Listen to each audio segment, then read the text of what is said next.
Hello students, आज मैं आपके सामने डिस्कस करने वाला हूँ लाइट चैप्टर से कुछ टॉपिक्स जैसे कि uses of concave mirror, convex mirror और कॉन्वेक्स मिरर के क्या क्या रे डायग्राम्स हैं, उन सब के बारे में आज मैं आपसे डिस्कस करूँगा। ठीक है, तो वीडियो को लास्ट तक ज़रूर देखें। ठीक है, क्योंकि इससे आपको बहुत सारी चीज़ों के बारे में पता चलेगा। और अगर अभी तक आपने मेरे चैनल को सब्सक्राइब नहीं किया है तो सब्सक्राइब ज़रूर से ज़रूर करें। ठीक है, तो आइए वीडियो देखते हैं। मैं सतीश बर्नवाल आपके सामने वीडियो लेकर आया हूँ। ठीक है, तो टॉपिक है हमारे पास कि इस लास्ट टाइम मैंने आपको जो डिस्कस किया था कि रे डायग्राम्स, जितने भी अवतल दर्पण के रे डायग्राम्स हैं उन सब के बारे में मैंने आपको डिस्कस किया था कि किस कंडीशन में कौन सा इमेज कहाँ पे फॉर्म होगा। उन सबको आप अच्छे से प्रिपेयर कर लीजिए और सबकी हर डायग्राम को 1 बाय 1 कॉपी पे बना के प्रैक्टिस ज़रूर कर लीजिए। ठीक है, कि कभी भी आप मेरे वीडियो को देखिए तो उसके लिए आप कॉपी और पेन अपने हाथ में रखिए और 1 बाय 1 जो भी नोट्स हैं, जो भी पॉइंट्स मैं बोलता हूँ उनको प्रैक्टिस करिए, उनको लिखिए, क्योंकि बिना लिखे आपको वो चीज़ें समझ में नहीं आएंगी। ठीक है, तो अवतल दर्पण के हम यूज़ की बात कर लें तो अवतल दर्पण का जो यूज़ होता है सर्च लाइटों में यूज़ होता है, वाहनों की हेडलाइटों में यूज़ होता है। ठीक है, ताकि हमें शक्तिशाली और समांतर किरण पुंज ज़्यादा दूर तक प्राप्त किया जा सके, क्योंकि अवतल दर्पण का काम क्या होता है कि वो किरणों को क्या कर देता है, फैलाने का भी काम करता है और किरणों को एक समांतर रखने का भी काम करता है। तो इस वजह से हम अवतल दर्पण का यूज़ टॉर्च में, हेडलाइट में, ये सब में यूज़ करते हैं। अवतल दर्पण का यूज़ एक डॉक्टर, डेंटिस्ट भी करते हैं। क्यों? क्योंकि वो इसके इमेज को बड़ा करके दिखा सकता है हमें। ठीक है, और इसका यूज़ हम सेविंग मिरर्स में भी करते हैं, सौर भट्टियों में भी करते हैं। ठीक है, प्रकाश को केंद्रित करने के लिए, क्योंकि अवतल दर्पण का काम कन्वर्ज करने का भी होता है, क्योंकि फोकस पे वो कन्वर्ज भी कर देता है। तो इसलिए अवतल दर्पण को हम सौर भट्टियों में भी यूज़ करते हैं, यानी सनलाइट को हम एक पर्टिकुलर पॉइंट पे फोकस करने के लिए। ठीक है, नेक्स्ट है हमारे पास कॉन्वेक्स मिरर यानी उत्तल दर्पण। ठीक है, तो जैसे मैंने आपको अवतल दर्पण में कुछ कंडीशंस बताई थी रे डायग्राम्स फॉर्म करने के लिए, यानी किरण आरेख बनाने के लिए, वैसे ही उत्तल दर्पण में भी कुछ कंडीशंस हैं, यानी रे डायग्राम्स हैं कि जैसे कि अगर कोई किरण मुख्य अक्ष के समांतर होगी तो दर्पण से परावर्तन के पश्चात फोकस बिंदु पर मिलती हुई प्रतीत होती है। यहाँ पे वास्तव में ना मिलके आभासी रूप में मिलती है, यानी वर्चुअली फॉर्म में मिलती हैं। और जो रे कनकेव मिरर से जाती हुई प्रतीत होती हैं वो सीधी सीधी निकल जाती हैं। ठीक है, तो तीसरी किरण, जो किरण वो से वक्रता केंद्र से जाती हुई प्रतीत होती हैं वो वापस उसी पॉइंट पर उसी वक्रता केंद्र से जाती हुई प्रतीत होती हैं वो वापस उसी दिशा में परावर्तित हो जाती हैं।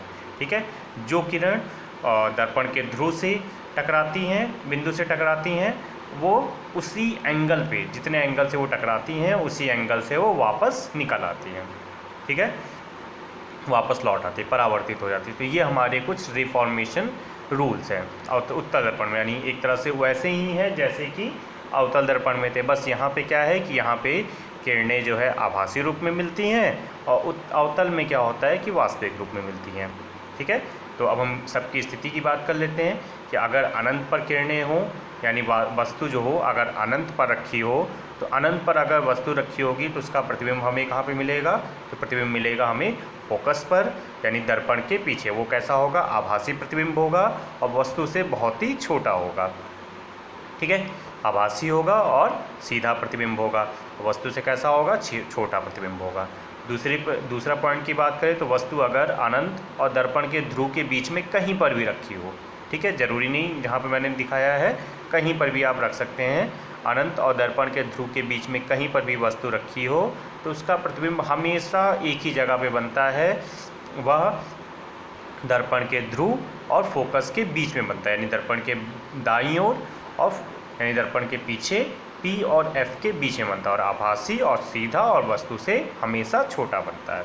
ठीक है, तो अब हम उत्तल दर्पण का यूज़ कहाँ कहाँ करते हैं, तो उत्तल दर्पण की अगर हम बात करें, अच्छा एक चीज़ और कि इस डायग्राम में मैं अगर बात करूं कि इन डायग्राम में वस्तु कौन सी है, तो ए बी जो है यहाँ पे वस्तु की तरह कार्य कर रही है, ए डैश बी डैश प्रतिबिंब का कार्य कर रहा है, यहाँ पे P जो है वो दर्पण का ध्रुव है, F फोकस बिंदु है, सी वक्रता केंद्र है। ठीक है, आई यहाँ पे क्या है, आपतन कोण है, और आर जो है वो परावर्तन कोण है। ठीक है, आपतन कोण किसके किसके बीच बनता है, आपतित किरण और अभिलंब के बीच जो कोण बनता है उसे हम कोण कहते हैं आपतन कोण, और परावर्तित किरण और अभिलंब के बीच बने कोण को परावर्तन कोण कहते हैं। ठीक है, तो उत्तल दर्पण का हम यूज़ देख लेते हैं। तो उत्तल दर्पण का जो बेसिकली यूज़ होता है वो हमेशा वाहनों में, यानी जो गाड़ियों में साइड मिरर्स होते हैं उनमें बहुत ज़्यादा यूज़ किया जाता है। ठीक है, क्यों, क्योंकि ताकि वो उस जो भी हमारे पीछे बाइक हो गई, कार हो गई, जितनी भी गाड़ियाँ आ रही हों उन सबके छोटे इमेज को बनाकर हमारे उस मिरर में दिखा दे। ये ना हो कि उनके पूरे फुल साइज़ के इमेज को या उसके बड़ी इमेज को अगर हमारे मिरर में दिखाया जाएगा तो हमें उस मिरर में इमेज दिखेगा ही नहीं। ठीक है, कि हमारे पीछे कौन सी गाड़ी आ रही है और लगभग कितनी दूरी पर है। तो इसी वजह से हमारे मिरर्स में लिखा भी होता है एक लाइन कि objects in the mirror are closer than they appear. ठीक है, कि मतलब से जो मिरर में इमेज दिखाई दे रहे हैं वो आपको क्लोजर दिखाई दे सकते हैं। ठीक है, फिर इन मिरर्स का यूज़ सिक्योरिटी मिरर्स के रूप में भी किया जाता है, यानी दुकानों में इनका मिरर का यूज़ सिक्योरिटी यानी दर्पण के रूप में भी हम करते हैं। अब हम बात करते हैं कि गोलीय दर्पणों के लिए कुछ चिन्ह परिपाटी यानी जो साइन कॉन्वेक्शन है उनके बारे में हम बात करते हैं। तो साइन कॉन्वेक्शन की अगर हम बात करें तो साइन कॉन्वेक्शन क्या है कि वस्तु जो है हमेशा मिरर में हम बाईं ओर रखेंगे, यानी लेफ़्ट साइड रखेंगे। जितनी भी वस्तुएं हैं वो हमेशा बाईं ओर रखेंगे और प्रकाश किरण उसी ओर से हमेशा आया जाता है। जितनी भी दूरियां हैं मिरर में वो हमेशा दर्पण के ध्रुव से नापी जाएंगी, यानी मिरर में जितनी भी दूरियां हैं, जितनी भी डिस्टेंसेज हैं वो हमेशा किससे नापी जाएंगी, दर्पण के ध्रुव से, यानी पोल ऑफ द मिरर से। ठीक, दूसरे पॉइंट की अगले पॉइंट की बात करते हैं। तो दर्पण की बाईं ओर जितनी भी वस्तुएं, जितनी भी चीज़ें हम नापेंगे, ठीक है, यानी मिरर के लेफ़्ट साइड जितनी भी चीज़ें नापेंगे वो हमेशा माइनस में, और राइट साइड जितनी चीज़ें नापेंगे उसको हमेशा प्लस में। ठीक है, ये एक पॉइंट हो गया। दूसरा कि मुख्य अक्ष के ऊपर अगर कोई चीज़ें होंगी, यानी जिस दिशा में वस्तु रखी है उस दिशा में कोई भी उस और जो भी चीज़ें होंगी वो हमेशा प्लस में, और मुख्य अक्ष के नीचे यानी वस्तु की दूसरी ओर, ठीक है, उस ओर लंबवत जो भी चीज़ें होंगी वो कौन सी होंगी, माइनस में। ठीक है, जैसे कि डायग्राम में भी दिखाया हो गया है कि बाईं ओर की जितनी भी चीज़ें हैं वो कैसी हैं, माइनस में, और दाईं ओर की चीज़ें कैसी हैं, प्लस में। ऊपर की ओर है ऊंचाई में तो प्लस में, और नीचे की ओर है तो माइनस में। ठीक है, तो अब तीन चीज़ें इसमें, तीन टर्म्स आएंगे, जैसे कि एक फॉर्मूला भी होता है कि mirror formula 1/f = 1/v + 1/u, यानी दर्पण का सूत्र। ठीक है, f यहाँ पे क्या होती है, फोकस दूरी, v क्या होता है यहाँ पे, प्रतिबिंब की दूरी, और u क्या होता है, वस्तु की दूरी। ठीक है, तीन चीज़ें होती हैं। ठीक है, अब अगर हम अवतल दर्पण की बात करें तो अवतल दर्पण में क्या होता है हमारे पास,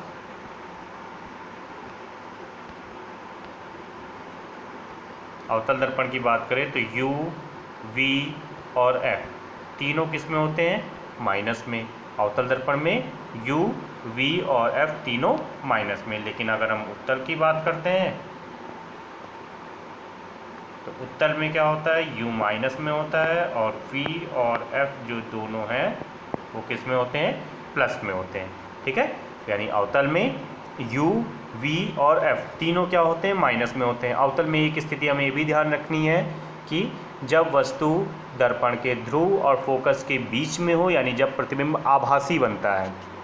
ठीक है, तो आभासी प्रतिबिंब जब बनता है तो उस स्थिति में v की स्थिति जो है, यानी प्रतिबिंब की स्थिति जो है वो बदल जाती है, यानी v की वैल्यू जो है वो प्लस हो जाती है। तो हमें हमेशा एक पॉइंट दर्पण में ये याद रखना है कि वास्तविक प्रतिबिंब जो होगा हमेशा उल्टा बनेगा और उसकी वैल्यू को हमेशा हम माइनस में लेंगे, और आभासी प्रतिबिंब जो होता है वो सीधा बनता है। इस वजह से हम उसकी वैल्यू को किस में लेंगे, यानी प्रतिबिंब की दूरी को हमेशा किस में लेंगे, प्लस में लेंगे। ठीक है, तो आइए आगे देखते हैं। तो इसमें दर्पण का सूत्र जो मैंने आपको बताया कि 1/f = 1/v + 1/u।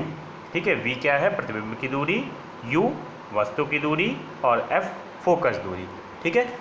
Next term जो है यानी नेक्स्ट टर्म जो है जिसकी हम बात कर रहे हैं आवर्धन की, यानी आवर्धन क्षमता क्या होती है, आवर्धन क्या होती है, रेखीय आवर्धन हम किसे कहते हैं।